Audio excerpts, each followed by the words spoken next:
Приветствую всех гостей и подписчиков канала «Жизнь женщин». Оставаться всегда молодыми стремятся не только женщины. Мужчины хотят этого не меньше. Они бы не отказались оставаться такими же энергичными и сильными, как в молодости, а также изобретательными и сообразительными. Мужскому старению уделяется гораздо меньше внимания, чем женскому. Попробуем исправить эту несправедливость и поговорим о стареющих мужчинах. Увы, страх надвигающейся старости не щадит никого, ведь старение – это естественный процесс. Кризис среднего и старшего возраста способен сломать даже самого беззаботного мужчину, вплоть до полной утраты уверенности в себе. И тогда в людях, которые казались нам всего лишь своеобразными, начинают проявляться крайне неприятные черты. Своеобразие характера с возрастом усиливается, индивидуальность становится ярче. Но если самовыражение связано с агрессией, чудаковатые старички перестают нас умилять. Считается, что время добрее к мужчинам, чем к женщинам. У них кожа стареет лет на 10 позже. Поплывшую линию подбородка можно скрыть мужественной щетиной. Лысеющие кудри обрить, а морщины в уголках глаз добавляют шар. Да и психика у них страдает меньше нашей.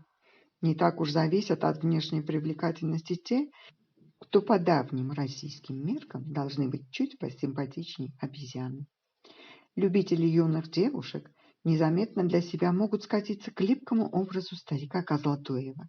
Мы не говорим о тех храбрых мужчинах, что познали счастье с молодыми женами и любовницами. Такие союзы полны страсти и поддержки, взаимно полезны и утешительны. Но есть и блудливые мужички предпенсионного возраста, которые приклеиваются к каждой молоденькой юбке с непристойностями. Невезучие мужчины, превратившиеся в стареющих неудачников, на первый взгляд безопасней. Они хотя бы не лезут к вам. Их проблема в том, что жизнь проходит, а успеха так и нет.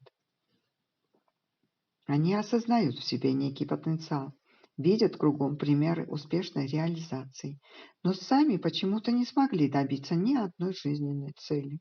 Неважно, чего касались их амбиции – бизнеса, творчества, стиля жизни – у них не получилось. А вокруг, понимаете ли, эти твари, которым все дается легко.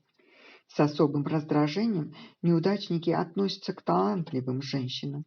Очевидно же, что дамы преуспели по причине корыстного использования своих прелестей, втерлись в доверие. Эти люди теряют волю при любом упоминании состоявшейся женщины, осыпают скверными комментариями и не стесняются делать гадости коллегам. Они любят говорить о несправедливости, хотя причина всему – их собственная бездарность. Зато пожилые мачо вроде бы любят женщин, неустанно воспевают их красоту, романтические отношения и намекают на радости секса, которые еще способны дарить. Но их преклонение предназначено для каких-то идеальных девиц, не старше 30, не тяжелее 50, прекрасных собою и безупречных. И это, разумеется, святое право каждого мужчины – хотеть девушек юных и прелестных. Но престарелые мачо зачем-то все время предают анафеме толстух и ровесниц, смеющих желать любви. Желать, упаси Бог, не от них. Разумные дамы не приближаются к этим индюкам, но сама идея, что немолодые женщины занимаются сексом, их оскорбляет. Поэтому они щедро транслируют свой страх старения, рассказывая о том, как безобразны другие. Есть открытые женоненавистники. Они отчаялись получить хоть какое-нибудь женское внимание, поэтому скопом поливают грязью всех. Отчасти это пикаперский прием, призванный задеть самолюбие девушки, чтобы она принялась доказывать свою человеческую состоятельность, постаралась бы понравиться и покорить строгого критика. Возможно, это работает среди юных существ, а взрослые женщины натянут ему на голову мусорную корзину раньше, чем разберутся в его мотивах. Но даже понимая причины, каждый раз трудно прийти в себя, столкнувшись с потоком немотивированной агрессии от незнакомого человека. Зато старые склочники одинаково ненавидят всех подряд. У них в этом вопросе полнейшее равноправие. Им отвратительна любая жизнь, которая цветет, развивается, приносит плоды, в то время как сами они ни на что не годны. В их жизни нет радости, и они стараются отнять ее у других. Склочность свою они называют критичностью, принципами, честностью, но источник ее – полная утрата надежды на счастье для себя и зависть ко всему живому. Когда мужчина стареет слишком рано, это сигнал о наличии отклонений от нормы. Если его проигнорировать, не искать пути исправления ситуации, могут возникнуть болезни.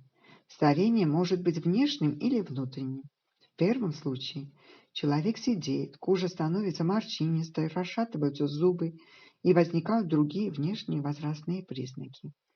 Это абсолютно нормальные процессы, которые неизменно происходят с возрастом со всеми людьми, независимо от состояния здоровья. Во втором случае возникают внутренние нарушения в работе организма. Оно перестает выполнять свои функции как следует. Хочу привести несколько примеров стареющих мужчин, а женщин попрошу оценить со стороны этот физиологический процесс. Микки Рурк.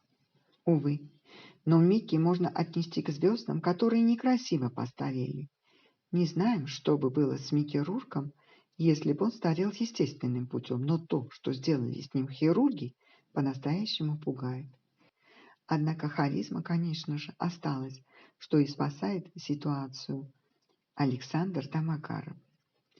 Интересный пример старения показывает некогда секс-символ всея Руси Александр Домогаров.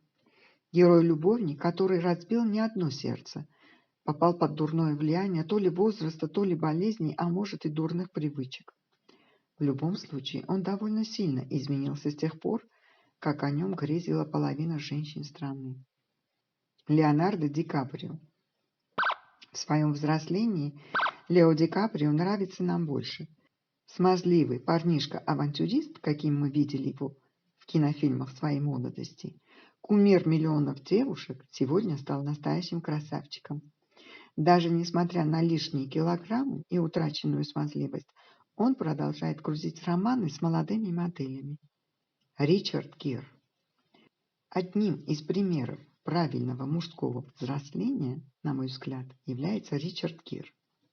Вот что будет, если добавить к возрасту немного элегантности. С каждым годом он становится все изысканнее, а его седина все благороднее. Том Круз.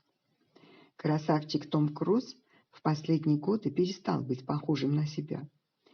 Поклонники посчитали, что Том начал злоупотреблять ботоксом. Морщин на лице Тома Круза с каждым годом становится меньше, а вместо них появляется нездоровая одутловатость лица, намекающая на уколы красоты.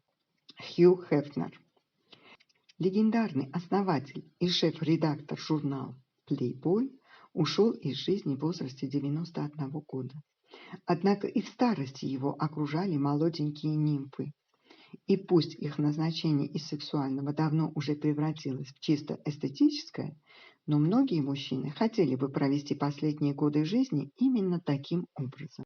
Да, мужчина вдруг стареет, прежней силы не имеет. Вместо похоти одной ищет в жизни смысл иной. Философией он занят, обо всем он рассуждает, всем сочувствует до слез. Где же он раньше был? Вопрос.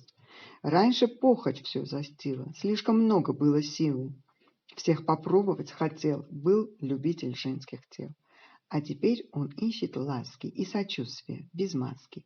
Только искренней любви так ему и не найти. Что посеешь, то пожнешь. Вот ответ на весь вопрос. Напишите в комментариях, какой тип старения вам нравится. Или вы считаете, что мужчины не стареют? Не забудьте подписаться на мой телеграм-канал, ссылка будет в описании.